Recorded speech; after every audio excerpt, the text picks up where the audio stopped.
everyone, you're watching CryptoCoin.News. And on Bitcoin this week, London College offers course in blockchain, Lightning Network ready to storm, former Bitcoin broker sentenced to jail, and SEC settles case against UBI Blockchain lawyers. So first, two men suspected of illegally selling $1.4 million worth of stock in a blockchain firm have settled with the Securities and Exchange Commission. Maria, you've got more on this story, right? Yeah, this is a fascinating story. Earlier this month, the US regulator took action against two Nevada men. And these are lawyer TJ Jesky and his law firm's business advisor, Mark F. DeStefano. And what was the alleged scheme that they were involved in? Well, back in October last year, the pair received 72,000 restricted shares in a firm called UBI Blockchain on the condition that they are only permitted to sell them at fixed price of $3.70. So the fixed price was $3.70. What was the complaint that was made? Well, instead of selling them at $3.70, Jesky and DeStefano allegedly sold the shares at an inflated price between $21.12 and $48.40. So a lot more then, really. And what was the settlement that was made in the end? The district court in New York accepted a settlement agreement between the pair and the SEC. Jesky and DeStefano agreed to pay back more than $1.4 million in profit earned on the deals, without explicitly admitting any wrongdoing. So, I mean, the SEC, this is just one example, but I know that the SEC has really been warning a lot of institutional and even novice investors out there. They've been telling them to be cautious before buying stock in companies that claim to be blockchain businesses. Speaking of run-ins with the law, it goes nicely into our next story. A former stockbroker has been sentenced to federal prison for a year and a day for money laundering and illegally operating an unregistered Bitcoin exchange. So, who was behind this story? Well, behind the story, it's a 50-year-old lady who goes by the name of Theresa Lynn Tetley. Now, in the media, she's been dubbed as a Bitcoin Maven, and apparently she exchanged between $6 and $9 million worth of Bitcoin into cash for people all across the US. So, on the face of it, that doesn't sound unusual. What was the problem?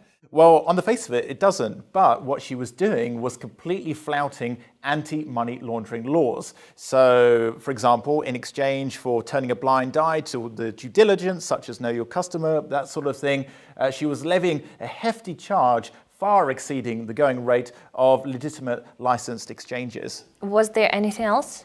Yeah, I've looked through the documents, and in fact, in court, it was alleged Tetley facilitated the laundering of funds from illegal drug trades on the dark web as well. So, on to our next story. Many of you know that sometimes the process for verification of Bitcoin transactions feels like it takes ages.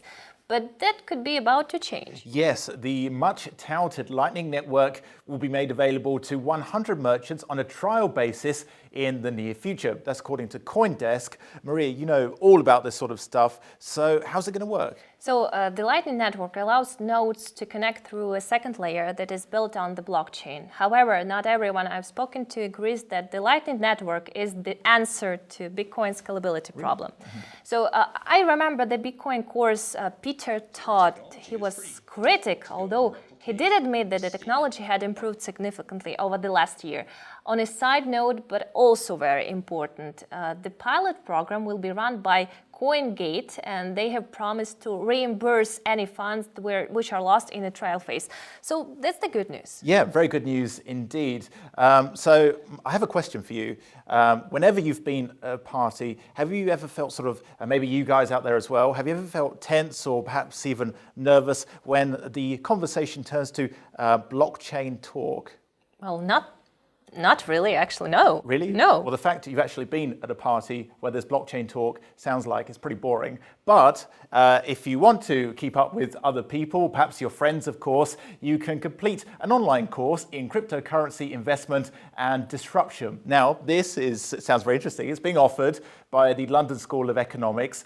You can explore over 60 hours of content from the comfort of your own home. Doesn't that sound good? And you can learn about how cryptocurrencies and blockchain will shape the future of money. So Maria, speaking about money, what about the prices for Bitcoin this week?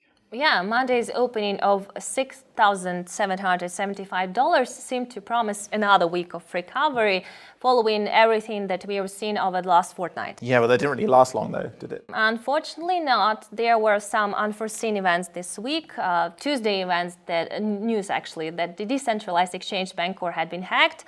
It was followed by reports that MyEther wallet users may have been spied on by the VPN extension Hola.